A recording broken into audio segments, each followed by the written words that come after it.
Darren from Raised Guitars. So in some of my videos, I moan about shaky hands, and I've been saying I'll put that in another video. So this is that video. I get shaky hands. You might be able to see that a little bit at the moment, and I thought we'd tell you why.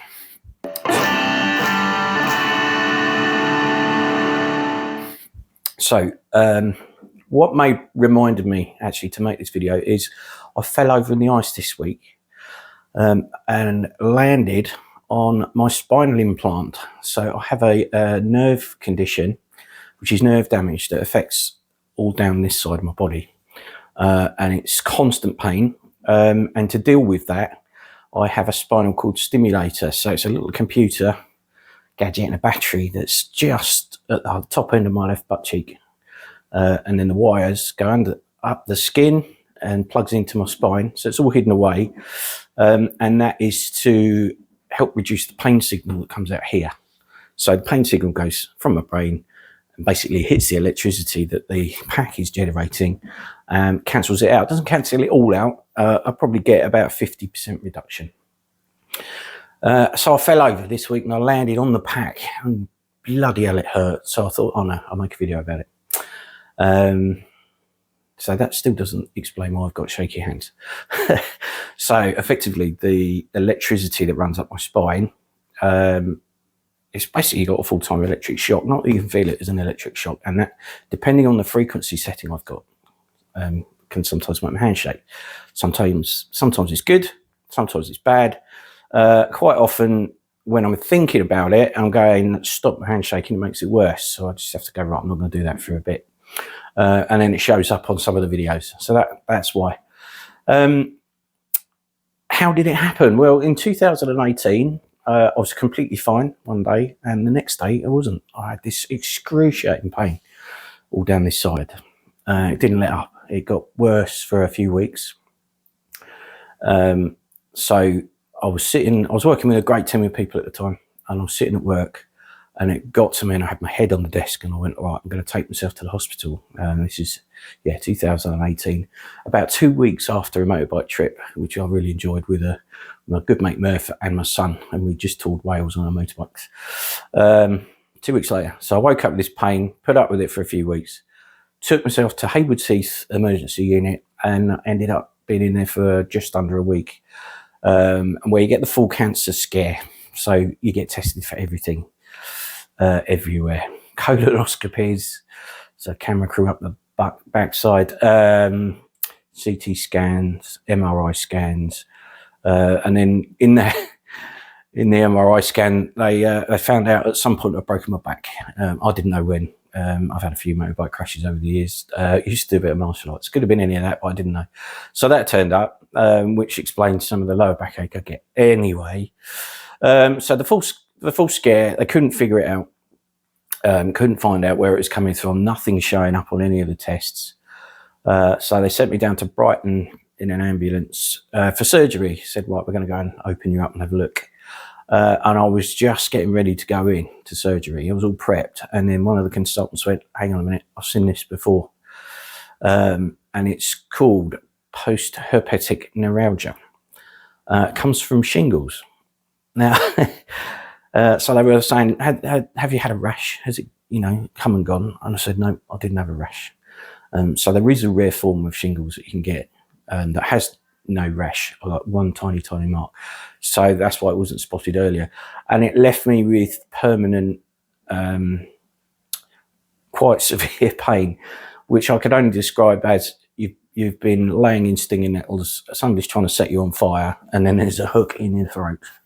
And that's what the pain was like.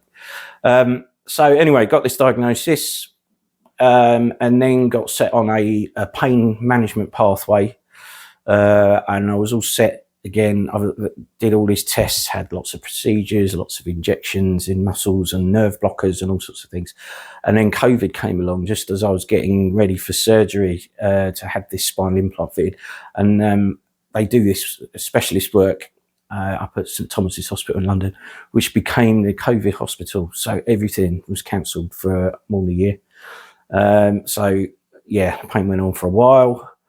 I was on all sorts of nasty pills to help cope with it.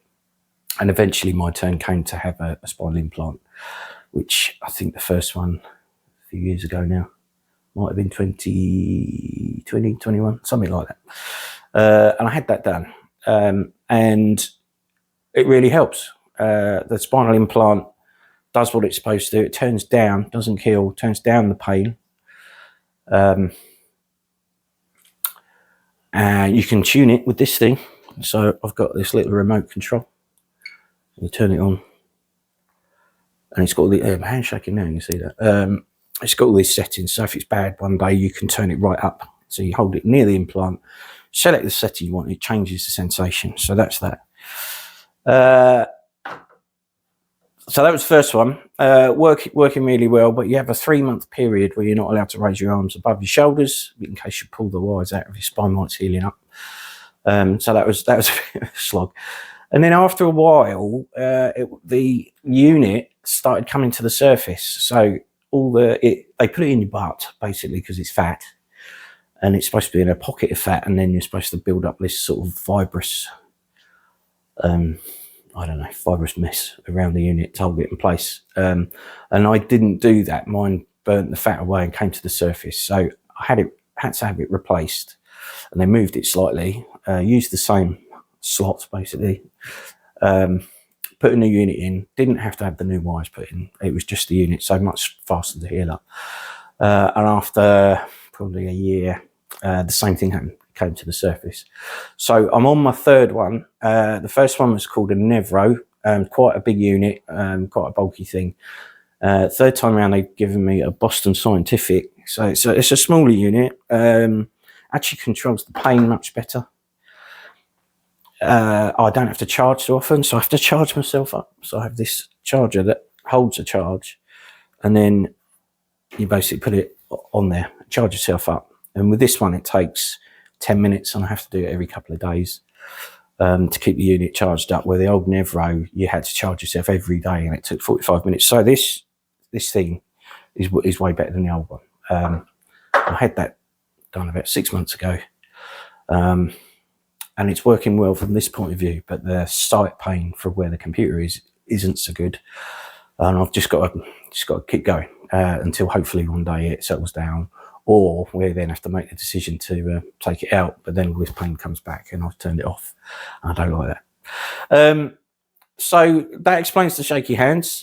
Not always like it. It does give me limitations. So I can't do cycling anymore. I used to be a keen cyclist, but I can't do that anymore. I have to pick and choose what I want to do. So I love riding my motorbikes. I can't go as far nowadays. I love camping. That's a bit uncomfortable. So for now, that one might be on the back burner. I play in a band. I love that, but it hurts. So we'll have a 3-hour rehearsal, maybe once a week. And it will probably kick my ass for a couple of days. But it's about planning what you do. So I know that's going to happen. So I don't plan anything else. And then I get over it and then ready for the next one. And that's it. So I have a spinal cord stimulator made by Boston Scientific to manage a chronic pain condition, and it gives me shaky hands. There you go.